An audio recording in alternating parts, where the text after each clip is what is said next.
To'g'risini aytsam, uzoq yillar sohamizga e'tibor qaratilmaganligi uchun sobiq Sovet ittifoqidan qolgan inshootlar bilan ishlaganmiz. E'tibor bo'lmasa qanchalik darajada orqada soha qolib ketganligini ko'rib turibmiz. Mana endi hurmatli yurtboshimizni mana bizni sohamizga qilgan e'tiborlarini qanchalik darajada men sizga raqamlarda aytib o'taman. Sirdaryo viloyatiga 2015-yil, 16-yilda aytaylik, ichimlik suv uchun ajratilgan mablag' o'sha payt 180 yo 220 million bo'lgan bo'lsa, bugungi kunda faqat respublika byudjetining o'zidan 200 milliard pul ajratildi. Yoki bo'lmasa xalqaro moliya institutlaridan, ya'ni Jahon banki bilan ishlayotgan yo'nalishimizning o'zida bu yil hozirgacha 4 million dollar o'zlashtirgan bo'lsak, yil yakunigacha umumiy 7,5 million dollar o'zlashtiriladi.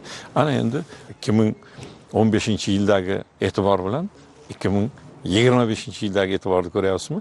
Foizlarda emas, karralarda oshib chiqyapti. Hurmatli yurtboshimizni bizni sohamizga qaratgan e'tiborlari sohada umuman xalqimizda shu ichimlik suv va oqova suvdan muammo bo'lmasligi uchun 16-yilda oxiri bilan 61% aholi markazlashgan ichimlik suv bilan respublikada ta'minlangan bo'lsa, bugungi kunda mana 1-oktyabr 2025-yilga kelib bu ko'rsatkich 82% ga chiqdi.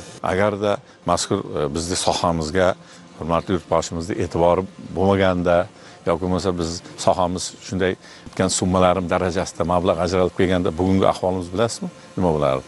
Men masalan tasavvur qila olmayman. Mart oyida o'tkazilgan yig'ilishlarda bu yil yakuni bilan 715 ming aholini ilk bor markazlashgan ichimlik suv bilan ta'minlash oldimizga topshiriq qilib qo'yilgan. Hozir endi sifat va hisob-kitob va uni aniqlash uchun suv o'lchagich uskunalar o'rnatish. Hozir mazkur yo'nalish bo'yicha mana shu yilda o'zida 51 milliard respublika davlat byudjetidan mablag' ajratib berdilar. Ikkinchi marta joriy yilning iyun oyida o'tkazgan yig'ilishlarida shunday topshiriq berdilar. Hududlarda bajarilayotgan ish uchun, saqlov uchun yoki bo'lmasa 208 ta tuman shahar bo'ladigan bo'lsa, respublikamizda shu hududlarda nima texnikang bor va saqlash uchun 10% lik ishlab topilgan qilingan saqlovga 10% lik mablag'ni joylarga yetkazib berish yetib boryaptimi, yo'qmi?